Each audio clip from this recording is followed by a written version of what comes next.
ഈ കാണുന്ന കൊട്ടാരത്തിലെ രാജാവിന് ഒരു സുന്ദരിയായ പെൺകുഞ്ഞ് പിറന്നു. അവളുടെ പേര് അരോറ എന്നായിരുന്നു. അരോറ കുഞ്ഞിനെ നോക്കാൻ രാജാവ് 3 പൂമ്പാറ്റ ദേവതകളെയും നിയമിച്ചിരുന്നു. അതിലെ റോസ് കളറിലുള്ള ദേവത അരോറയ്ക്ക് ഒരളവുമില്ലാതെ അഴക് വാരിക്കോരി കൊടുത്തു.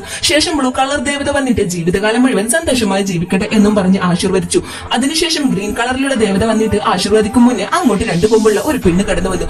അവളെ ഈ 3 കുട്ടി ദേവതകൾ തടഞ്ഞെങ്കിലും ഈ രാക്ഷസി ഒരൊറ്റ തട്ടി ആ 3 ആളെയും ഒരു പെട്ടിക്കുള്ളിലാക്കി അടക്കി വെച്ചു. ശേഷം ഈ രാക്ഷസി കുഞ്ഞിനെ തൊട്ടിട്ട് നീ 16 വയസ്സ് വരെ സന്തോഷമായി ജീവിച്ചു, അതിനുശേഷം നീ ഉണരാതെ ജീവിതം മുഴുവനായിട്ട് ഉറങ്ങിക്കൊണ്ടേയിരിക്കുമെന്നും പറഞ്ഞ് അവളെ ശപിച്ചു. അതുപോലെ അവളെ ആരെങ്കിലും ഇഷ്ടപ്പെട്ട് കിസ് ചെയ്താലും ഈ ശാപം നേരെ അവർക്ക് കിട്ടുന്നതായിരിക്കും. ഇത് കേട്ട രാജാവ് ആകെ പേടിച്ച് അരോറയെ 16 വയസ്സ് വരെ നിങ്ങൾ ഭദ്രമായി നോക്കണമെന്നും പറഞ്ഞ് ആ 3 കുട്ടി ദേവതകളെയും ഏൽപ്പിച്ചു. അങ്ങനെ ആ ദേവതകൾ അരോറയെ അവരുടെ മായാലോകത്തേക്ക് കൊണ്ടുപോയി നന്നായി നോക്കാൻ തുടങ്ങി. അങ്ങനെ അരോറ വളർന്നു വലുതായി. എന്നാൽ ആ രാക്ഷസിയും ഈ മായാലോകത്ത് തന്നെ ഉണ്ടായിരുന്നു. എന്നാൽ അരോറയെ കണ്ടതും ആ രാക്ഷസിക്ക് അവളെ വല്ലാതെ ഇഷ്ടപ്പെട്ട് അവളുടെ നെറ്റിയിൽ ഒരു ചുംബനവും കൊടുത്തു.